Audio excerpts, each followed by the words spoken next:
Alors je vais pas vous mentir, j'avais prévu de faire ce test de Google Bard pour le descendre. J'étais convaincu qu'il était totalement à la ramasse par rapport à la concurrence et donc principalement par rapport à ChatGPT. Et en fait, en préparant la vidéo, ça s'est pas vraiment passé comme prévu. J'ai plutôt été bluffé et je pense que vous allez l'être aussi. Restez bien jusqu'à la fin de la vidéo, je vous donnerai une astuce toute simple pour vous aussi tester Google Bard et vous pourrez comme ça me dire ce que vous en pensez en commentaire. Je vous propose d'entrer dans le vif du sujet, vous avez l'habitude, on arrive sur mon écran, on arrive sur l'interface de Google Bard et avant de lancer les tests et les comparatifs par rapport aux solutions existantes, je souhaitais revenir sur un article qui vient de sortir, que je vous mettrai en lien dans la description. Donc c'est un article en anglais que j'ai traduit avec mon navigateur et cet article, il révèle quoi? Il révèle que les employés de Google affirment que Bard est trop précipité, qu'il sort trop rapidement et qu'il est surtout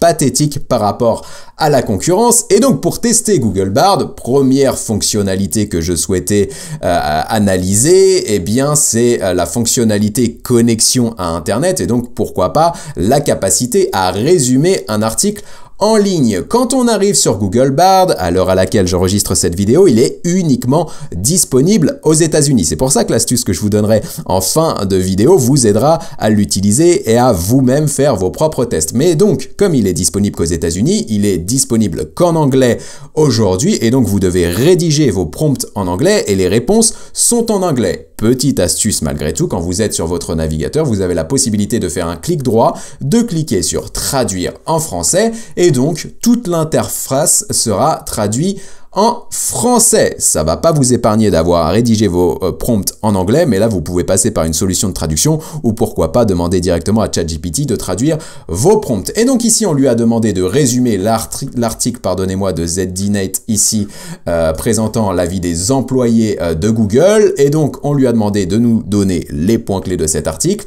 Bard nous dit effectivement que les points clés sont les suivants. Le premier c'est que Google critique, les employés de Google critiquent le nouveau chatbot d'intelligence artificielle de l'entreprise en pensant effectivement qu'il a été précipité et donc en fait qu'il a été lancé en réaction par rapport à la concurrence. C'est vraiment le sentiment que j'ai.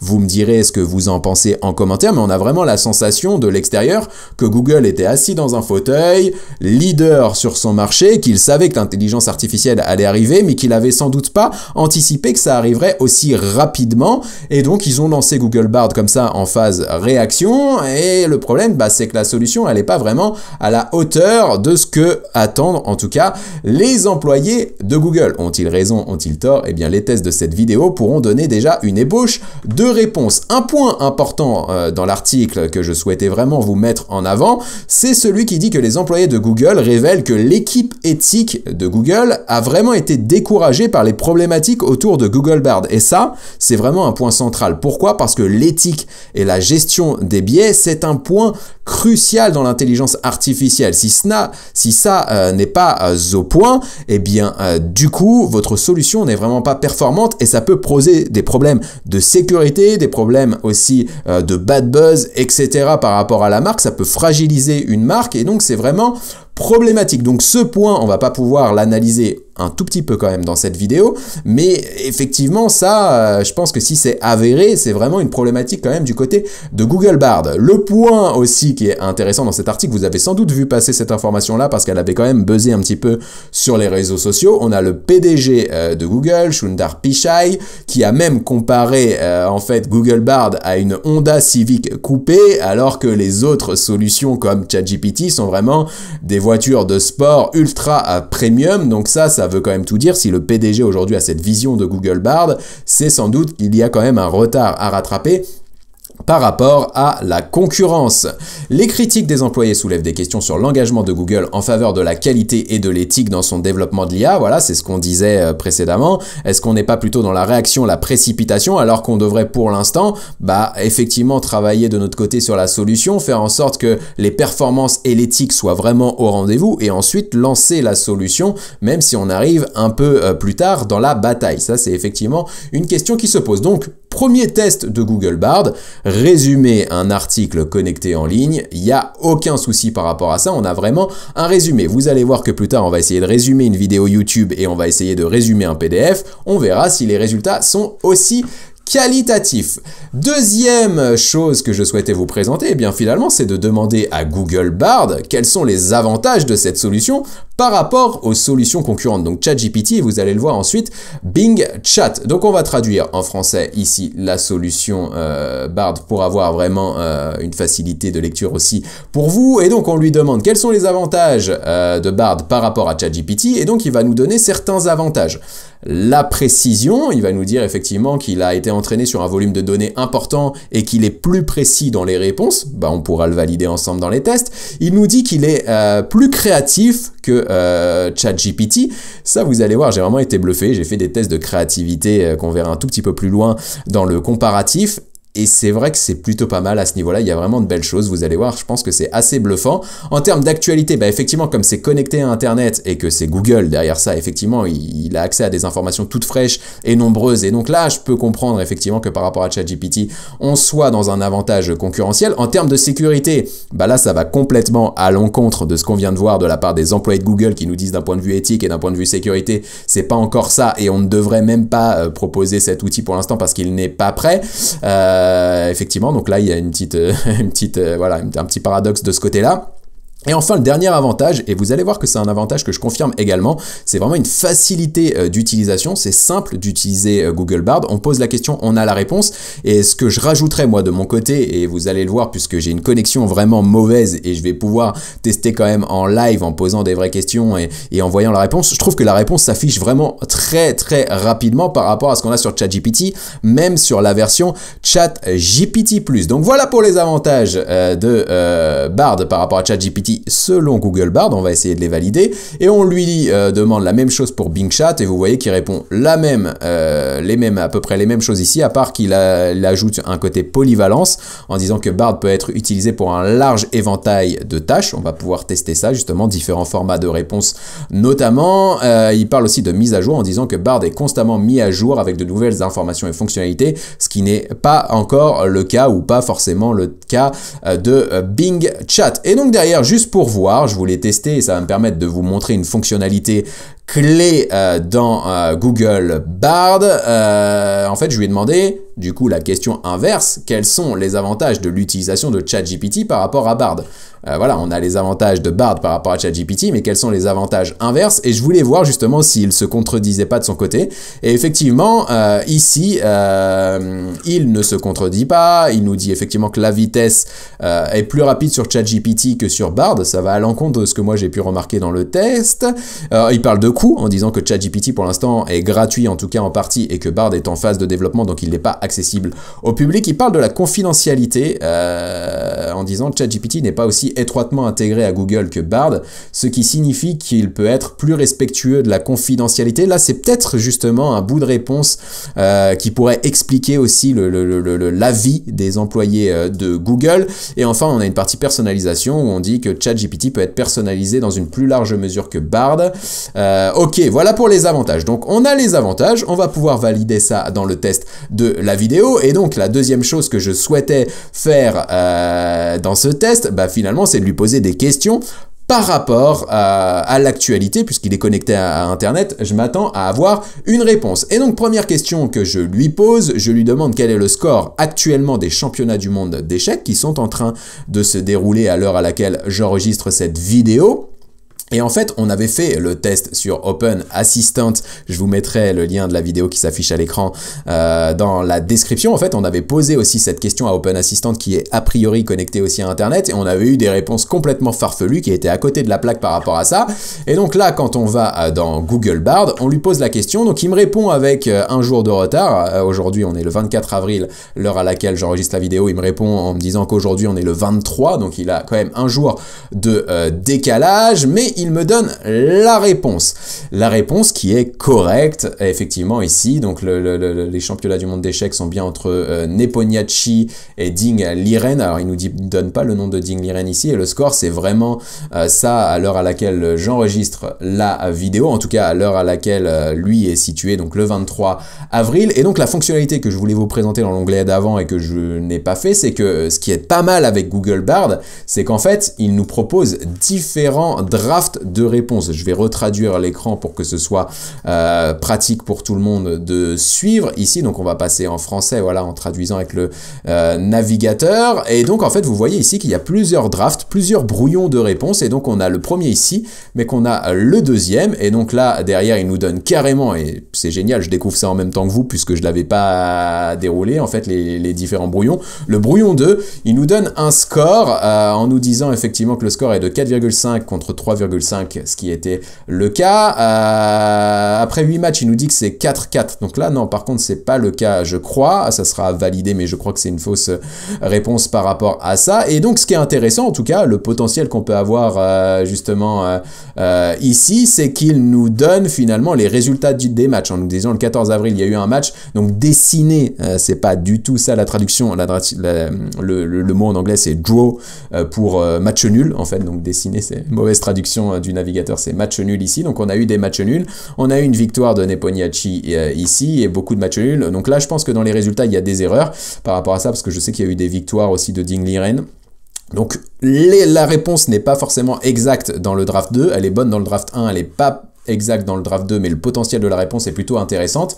Et dans le draft 3, bah effectivement, donc là il nous donne des gagnants et des draws, mais vous voyez qu'il nous donne même pas les mêmes résultats en fait qu'ici, mais en tout cas il peut répondre par tableau, donc ça on trouve ça assez intéressant. Et là il nous dit le prochain match se jouera le 20 avril alors qu'il nous dit qu'on est le 23 avril. Donc là il y a une petite inadéquation aussi de réponse de ce côté. Et donc ce qu'on peut faire, parce que je voulais tester vraiment en live, et vous me connaissez, si vous suivez la chaîne, vous savez que j'ai une connexion vraiment mauvaise, je voulais lui poser une question en live pour voir si j'obtiens une réponse vraiment rapidement, et vous allez voir que malgré ma connexion, je lui demande ici quelle est l'équipe de foot qui mène actuellement, qui est premier actuellement du championnat de France de Ligue 2 en football, et vous allez voir que là je vais juste cliquer sur entrée, j'avais préparé ma réponse, mon prompt en anglais, et je vais cliquer sur entrée, et vous allez voir, voilà, ça se charge ici, vous avez une petite étoile, alors vous voyez pas parce qu'il y a ma tronche qui rogne, mais en fait voilà, donc on a la réponse qui s'affiche vraiment immédiatement de ce côté-là, et la réponse elle est juste, puisqu'il nous dit qu'effectivement c'est Le Havre, donc c'est ma ville qui mène le championnat de France de Ligue 2, c'est pour ça que j'utilise ce prompt, fierté oblige, et donc il nous donne le bon nombre de points, le bon nombre de matchs joués, il nous dit effectivement qui est deuxième, qui est troisième, et là ça vient de s'actualiser puisque les matchs se sont joués hier ou avant-hier, donc là c'est plutôt cool. Il reconnaît qu'on est le 24 avril 2023, donc réponse parfaite. On a des drafts ici, on peut aller voir ce que ça dit, donc effectivement bah, on a la même chose, hein. Les réponses sont les mêmes, les points sont les mêmes, il nous dit qu'il reste encore 6 points, etc. 6 matchs à jouer, pardonnez-moi, ici. Et donc là, il nous donne carrément le tableau. Donc là aussi, je découvre en même temps que vous.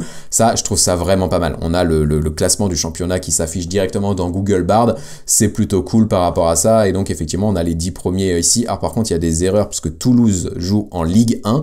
Donc là, c'est intéressant quand même de creuser pour voir effectivement les réponses. Et le classement, c'est pas vraiment ça. Je crois qu'il y a Caen par ici, il y a Quevilly aussi, les clubs normands que je connais également. Donc là, il y a des petites erreurs dans le tableau, mais en tout cas, en tête du championnat, c'est bien ça. Donc, approximation dans la réponse, mais le potentiel aussi est bien présent. On passe à un nouveau test, et je voulais vraiment vous présenter ça, non pas par ego, mais pour vous montrer qu'en fait, même s'il est connecté à Internet, il n'a pas réponse à tout Google Bard aujourd'hui. Et donc, question très simple, je lui ai demandé qui j'étais. Et donc, comme je suis quand même créateur de contenu en ligne, j'ai mon blog qui tourne plutôt pas mal, j'ai la chaîne YouTube qui tourne pas mal, sur les réseaux sociaux, je suis assez présent. Donc, si vous tapez mon nom sur Google, vous allez récupérer de la donnée et vous allez pouvoir comprendre qui je suis et ce que je fais. Là, la problématique, c'est que malgré tout, Google Bard est connecté à Internet, mais il ne me connaît pas. Donc, à moins que tout le monde ait effacé mes données à l'heure à laquelle j'enregistre la vidéo, il y a un problématique par rapport ici. Et ce que nous dit Google Bard, c'est qu'il n'a pas suffisamment d'informations sur cette personne pour répondre à ma demande, que c'est un modèle de langage et qu'il est capable de communiquer et de générer du texte semblable à l'homme en réponse à un large éventail de demandes, mais du coup, ses connaissances sur cette personne sont limitées. Est-ce qu'il peut faire autre chose pour nous? Eh bien, pour cet onglet, ça suffira. Là, l'idée, c'était vraiment de vous montrer que oui, il est connecté à Internet, mais il faut qu'il ait un fort volume de données pour pouvoir répondre à une question, parce que s'il a peu d'informations, bah, en fait, je pense qu'il n'a pas de volume de données suffisant pour s'assurer que la réponse sera juste, et donc, du coup, il préfère s'abstenir de répondre. Et donc, derrière, On va lui poser des questions aussi sur l'actualité et essayer un petit peu de voir aussi comment il réfléchit, comment il répond aux questions. Et donc, le prompt que je lui donne ici, c'est de lui demander s'il peut prédire la sortie de GPT-5 en fonction de toutes les données qu'il a à sa disposition. Et donc, il nous dit, donc sur la base des informations que vous avez fournies et les données dont je dispose, je peux faire les prédictions suivantes. Il est peu probable que GPT-5 soit publié en 2023. Donc il nous ressort notamment une déclaration du PDG d'OpenAI, Sam Altman, qui avait déclaré effectivement que GPT-5 ne devrait pas être publié en 2023. Si vous le souhaitez, j'ai fait une vidéo de prédiction sur la chaîne, je vous mets, elle s'affiche à l'écran, elle sera en lien dans la description, dans laquelle moi je dis GPT-5, on pourrait avoir les premières fonctionnalités qui sortent en décembre 2023. Donc on est à presque raccord avec Google Bard là-dessus. Il est possible que GPT-5 soit publié en 2024. Il est également possible que GPT-5 soit publié après 2024. Il se mouille pas énormément Google Bard. Là, il nous donne vraiment 3 hypothèses possibles. Donc évidemment, il y en a une qui sera forcément bonne si c'est en 2023 ou si c'est en 2024 ou si c'est après 2024. Je pense qu'on a couvert un peu toutes les possibilités là-dessus. Donc la réponse est moyenne, mais il nous donne quand même des éléments ici qui pourraient être intéressants. Vous remarquerez ici que j'ai pas le draft qui apparaît et la possibilité de choisir plusieurs réponses. Derrière, on lui pose une autre question pour savoir si GPT-5 sera l'AGI. Ça, c'est aussi un point qu'on aborde régulièrement sur la chaîne, l'intelligence artificielle générale, qui serait la super intelligence artificielle, l'IA ultime finalement, qui serait plus intelligente que tous les humains réunis et qui du coup prendrait la main sur les innovations, sur l'évolution de l'intelligence artificielle. Ce serait plus l'homme qui inventerait les choses, mais ce serait directement l'intelligence artificielle. Et donc là, nous dit Google Bard que GPT-5, il est peu probable que ce soit à l'AGI. Il nous explique ce qu'est l'AGI, on en a parlé sur la chaîne, donc je ne vais pas détailler juste ici. Et il nous dit que en conclusion, GPT-5 sera sans doute un pas vers l'AGI, mais que ce ne serait pas l'AGI lui-même. Et donc derrière, on va lui poser une question pour avoir un avis, pour savoir si l'intelligence artificielle Google Bard peut avoir un avis sur un sujet, en lui demandant s'il pense que l'AGI serait une bonne chose. Derrière, ce qu'il nous dit, c'est qu'il nous dit que il y a du bon. Si nous utilisons l'AGI pour de bon, cela pourrait nous aider à résoudre certains des plus grands problèmes du monde, tels que la pauvreté, la faim et les maladies. Par contre, il nous dit qu'il y a des inconvénients. Si nous utilisons l'AGI pour le mauvais, cela pourrait constituer une menace sérieuse pour l'humanité. On en avait parlé sur la chaîne dans ma vidéo sur GPT-5 que vous avez en description. Vous pourrez aller voir. Je détaille tout ça, je donne le pour, le contre et vous pourrez vous faire votre avis et me dire aussi ce que vous en pensez en commentaire. Donc, en fin de compte, la décision, il y a du plus, il y a du moins. Et donc, ce que je lui ai dit, je lui ai posé la question, donc c'est en anglais, donc les traductions sont pas toujours parfaites par rapport au navigateur. Mais je lui ai demandé de me donner la répartition en pourcentage des plus et des moins pour voir si ça penchait plutôt en faveur des avantages que des inconvénients. Et donc là, il me donne plusieurs possibilités. Donc le draft, le brouillon numéro 1, effectivement, il me dit qu'il peut pas y avoir de ventilation exacte en pourcentage. Et là, pour le coup, il me le dit vraiment dans les 3 brouillons. Il me donne aucun pourcentage à chaque fois, ce qui est assez logique finalement. Par contre, il me donne des avantages de l'AGI en me disant que ça peut résoudre effectivement certains gros problèmes du monde comme la pauvreté, la faim, les maladies. On l'a dit, explorer l'espace et découvrir de nouvelles planètes, créer de nouvelles formes d'art et de musique, améliorer notre qualité de vie de plusieurs façons. Par contre, les risques, effectivement, c'est une menace sérieuse pour l'humanité si on l'utilise de manière malveillante. Ça peut être utilisé pour créer des armes autonomes, on en avait parlé sur la chaîne, effectivement, ça peut être une problématique d'un point de vue géopolitique, d'un point de vue conflit armé, etc. Ça peut être utilisé pour créer des systèmes de surveillance aussi pour suivre chacun de nos mouvements, pardonnez-moi. Ça peut nous mener au chômage de masse, puisque l'AGI évoluerait tellement vite qu'on n'aurait pas le temps de s'adapter, et donc on perdrait beaucoup de métiers qui seraient automatisés par cette AGI, et ça pourrait provoquer des troubles sociaux et de l'instabilité, notamment avec tout ce qui est fake news, manipulation des populations, etc., etc. Donc on regarde les autres drafts, finalement les avantages c'est les mêmes, les inconvénients c'est à peu près les mêmes, présentés différemment, et le draft 3, effectivement il présente les choses différemment, mais je pense qu'effectivement la réponse 1 est très bien de ce côté. On va effectivement du coup poser une question à Google Bard en continu par rapport à la réflexion que nous étions en train de mener pour lui demander quels étaient les emplois qui seront détruits par l'IA générative. Et donc là, il nous met effectivement donc des traductions en anglais qui sont pas parfaites, donc je vais peut-être repasser en anglais pour pas dire de bêtises là-dessus. Mais donc effectivement il parle de transcripteurs, je sais pas comment on peut traduire ça, vous me direz en commentaire, d'écrivains, d'éditeurs, de graphistes, d'artistes, de musiciens, journalistes, rechercheurs, c'est dur à dire ça, rechercheurs, et développeurs de logiciels ici. Donc il nous donne quelques métiers, et en fait ce que je voulais vraiment tester ici, c'était de lui demander derrière de nous mettre effectivement ces métiers dans un tableau et de nous donner la raison pour laquelle ils étaient à risque par rapport à l'intelligence artificielle. Et donc en fait vous voyez, hein, il est capable comme ChatGPT de créer un tableau, de mettre un nombre pour chaque métier, de mettre le nom de chaque métier ici et de nous donner effectivement la raison pour laquelle ce métier était à risque. Donc si on prend le métier par exemple d'écrivain, il nous dit les écrivains sont responsables de l'écriture de textes tels que des articles de presse, des articles de blog, du matériel marketing, du contenu marketing, on pourrait traduire ça comme ça. C'est une tâche qui peut être facilement automatisée par l'IA générative. Donc écrivain, c'est plutôt écrivain au sens créateur de contenu. Graphiste, c'est pareil, les graphistes sont responsables de la création de conception visuelle, les logos, les brochures, les sites web, et c'est une tâche qui peut être facilement automatisée par l'IA générative. Bref, vous pourrez mettre pause pour regarder ça si vous le souhaitez en détail dans la vidéo, ou alors faire vos propres tests par rapport à l'astuce que je vous donnerai tout à l'heure. Pardonnez-moi par rapport à ça. Donc pour Open Assistant, on en a parlé. J'aurais dû mettre cet onglet par ici au moment où on parlait effectivement de la connexion à Internet, etc. On a comparé les deux outils. Et donc, une bonne manière d'analyser, vous le savez, si vous suivez la chaîne, une bonne manière d'analyser les performances d'un outil d'intelligence artificielle, c'est de lui poser un prompt qui soit assez complexe et qui nécessite de réaliser plusieurs tâches pour apporter une réponse qualitative. Et dans cette optique, j'aime bien utiliser un prompt que j'ai plusieurs fois présenté sur la chaîne, qui est en train de se charger juste ici sur ChatGPT, mais j'aime bien effectivement lui demander de me noter un projet de 0 à 5 étoiles ou une idée de 0 à 5 étoiles.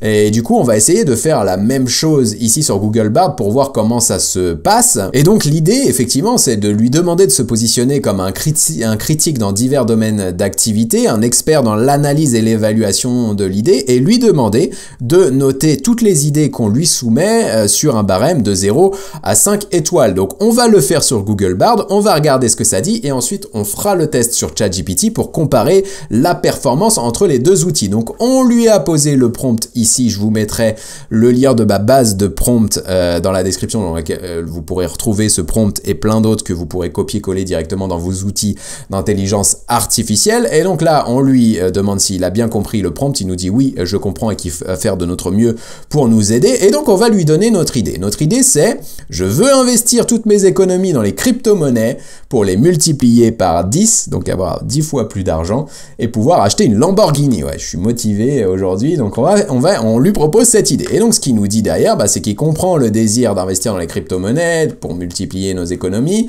et il nous déconseille d'investir toutes nos économies dans les crypto-monnaies parce que c'est une classe d'actifs volatiles, leurs prix peuvent fluctuer énormément, etc. Donc en fait, là, il critique notre idée, il nous donne pas une note de 0 à 5 étoiles, contrairement à ce que peut faire ChatGPT, vous allez le voir juste derrière.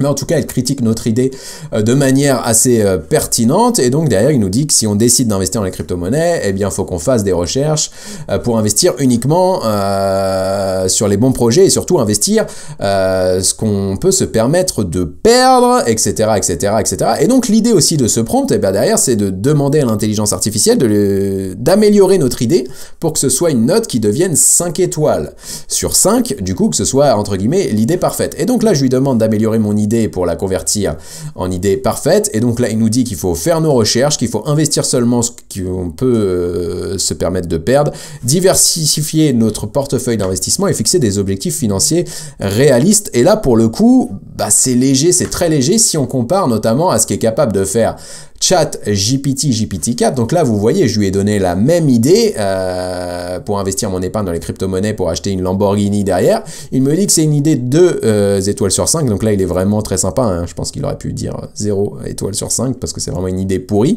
Mais bref, donc il nous dit que c'est 2 sur 5. Il nous explique pourquoi pour à peu près les mêmes raisons que Google Bard, en nous disant qu'il faut diversifier, qu'il y a du risque, qu'il faut un objectif aussi, et que acheter une Lamborghini, ça peut être un objectif personnel intéressant, mais qu'il est c'est important de déterminer que cet objectif est réaliste par rapport à la somme dont je dispose aujourd'hui.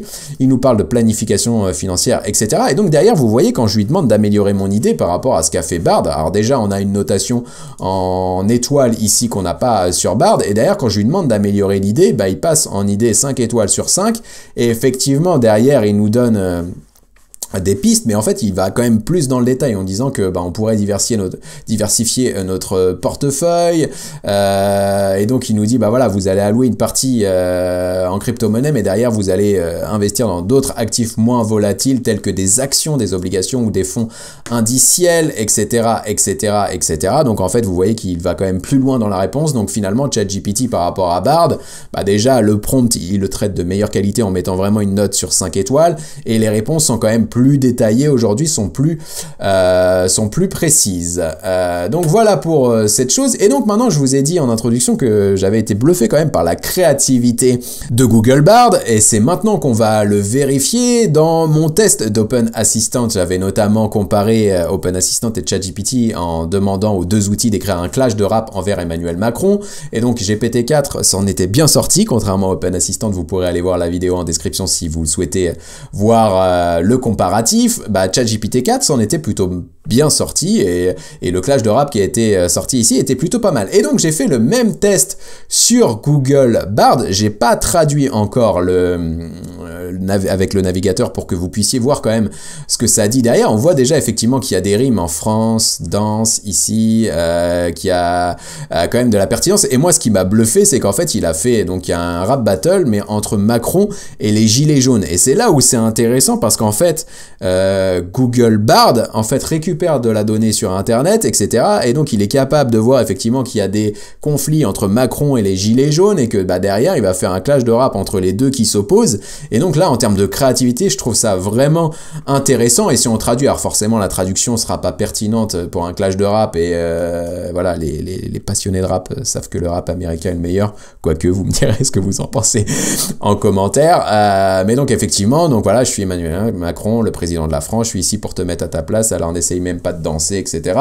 Nous sommes les gilets jaunes, nous sommes les gens, nous sommes ici pour nous battre pour nos droits, alors vous feriez mieux de vous retirer, etc. Mais bref, on a vraiment un clash complet entre Macron et les gilets jaunes. Donc en termes de créativité, j'ai vraiment trouvé ça pas mal. L'autre point qui est important de tester quand on analyse finalement les performances d'un outil d'intelligence artificielle, eh bien c'est d'essayer de mesurer ses performances d'un point de vue code. Et là aussi j'ai vraiment été bluffé par Google Bard, parce que quand on lui demande de créer un site web en HTML avec du CSS, etc., et bien en fait il s'en sort vraiment bien par rapport aux outils qu'on a pu comparer sur la chaîne précédemment.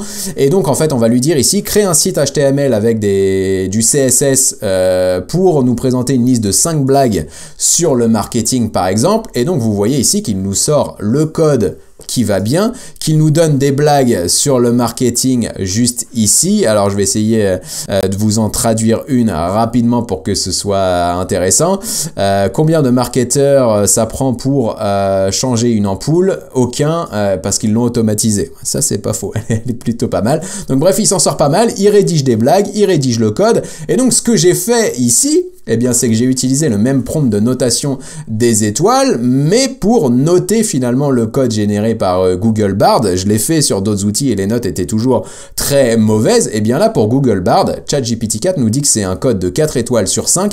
Et en fait, j'ai un peu lu ça en préparant la vidéo. La seule raison pour laquelle il ne met pas 5 étoiles sur 5 en termes de qualité, c'est parce qu'en fait il y a une balise joke qui est utilisée. Et en fait il dit que c'est pas une balise HTML standard, et donc qu'il serait recommandé d'utiliser une balise standard comme div ou p par exemple pour effectivement faire des séparations et faire des paragraphes justement ici. Donc en fait là c'est vraiment du détail, et on constate finalement que le code généré par Google Bard est plutôt pas mal ici. Maintenant on va tester une fonctionnalité que vous aimez bien tester sur les outils d'intelligence artificielle, c'est la connexion à internet et la capacité de traiter du contenu dans différents formats. Donc là on arrive sur ma chaîne, j'en profite abonnez-vous si ce n'est pas encore fait. Vous êtes 80% à regarder les vidéos sans être abonné à la chaîne et on vient de passer les 15 000 abonnés, donc la communauté grossit. Donc n'hésitez pas à nous rejoindre, ça aide la chaîne si vous aimez les vidéos, ça m'aide à être plus visible, etc. Et donc à pérenniser entre guillemets ma création de contenu. Et donc ce qu'on va faire ici, c'est qu'on va tester deux choses. On va lui demander de résumer une vidéo YouTube et ensuite on va lui demander de résumer un fichier PDF, un livre blanc que j'ai pu écrire que vous avez juste ici pour voir s'il est capable de le faire. Et donc on commence ici en lui demandant de résumer la vidéo que je vous ai partagée ici sur des news d'intelligence artificielle qui parlent notamment de Google qui accélère sur l'intelligence artificielle. Et donc là on voit qu'il est complètement à côté de la plaque puisqu'il nous dit dans cette vidéo, la vidéo porte sur l'importance du sommeil et sur la façon dont il affecte notre santé et notre bien-être.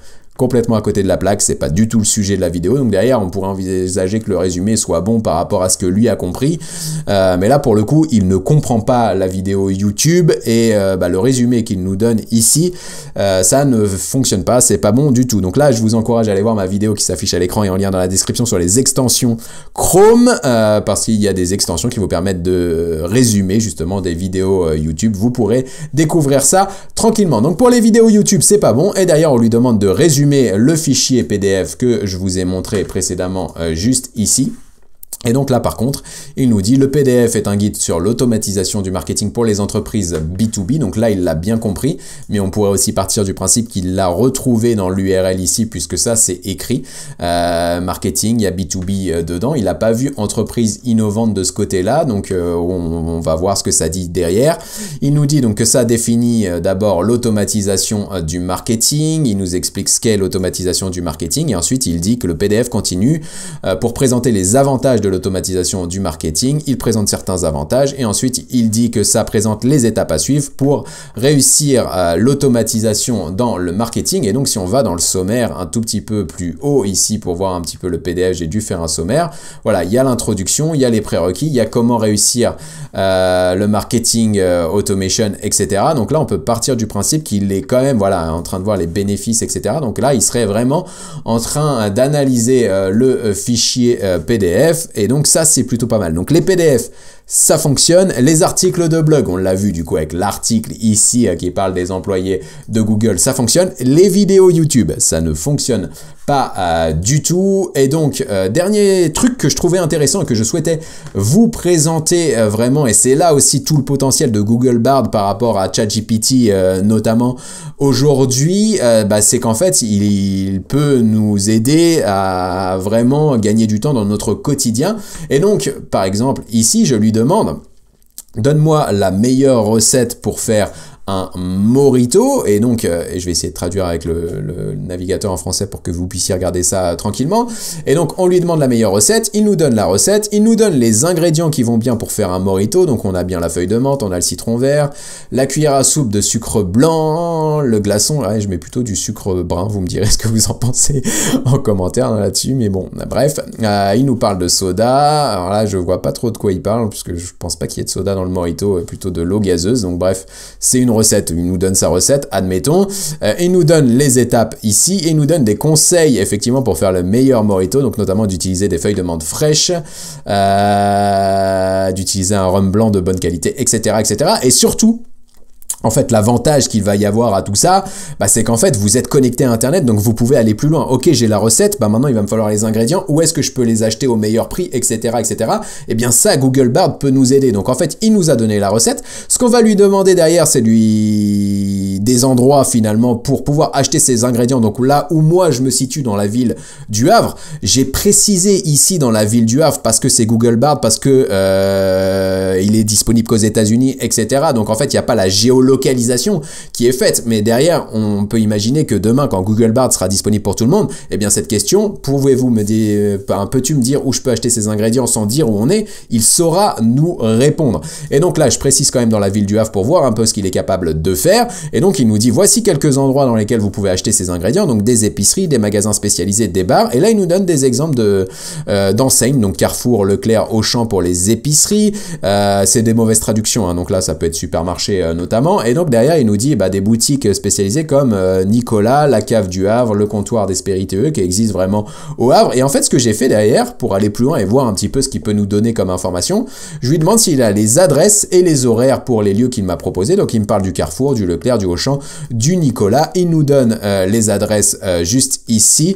Le comptoir des spiritueux, 25 rue de Paris, etc. au Havre. Donc ça sera validé. Je sais pas s'il y a un Nicolas 11 rue de Paris, je crois pas.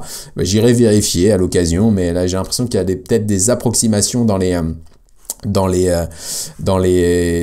adresses, mais bon, en tout cas la fonctionnalité est là et effectivement la géolocalisation à venir fera vraiment la différence. Pour conclure cette vidéo, avant de vous donner l'astuce pour bien utiliser vous aussi Google Bard malgré le fait que ce soit disponible qu'aux États-Unis, eh bien je voulais demander à Google Bard quelles étaient les entreprises les plus innovantes en intelligence artificielle aujourd'hui pour voir où il situait notamment Google dans la liste, en lui disant que j'aimerais bien qu'il nous donne les listes des entreprises les plus innovantes, mais les classer de la meilleure à la moins bonne. Et en fait, il nous dit que vraiment c'est OpenAI qui est devant, il nous parle de DeepMind derrière et il nous met Google AI en 3e position.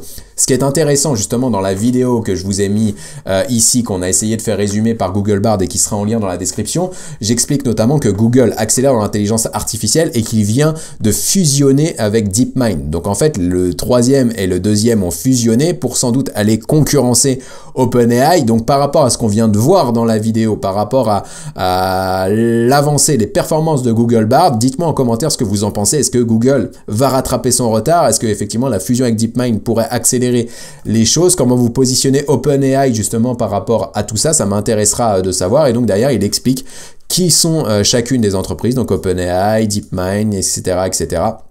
C'est marrant parce qu'il poste Microsoft en 4e position, et puis après on a des Apple AI, vous voyez, en 8e position, on en parle aussi dans la vidéo que je vous ai partagé ici.